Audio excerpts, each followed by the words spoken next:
සිතක් විහිදෙනවා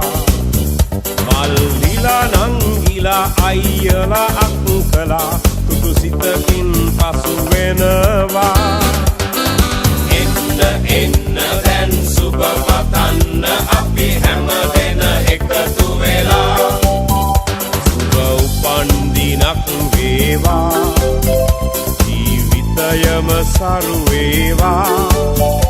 දෙවියන් ඔබ රැකදේවා සුබ උපන්දිනක් සුබ උපන්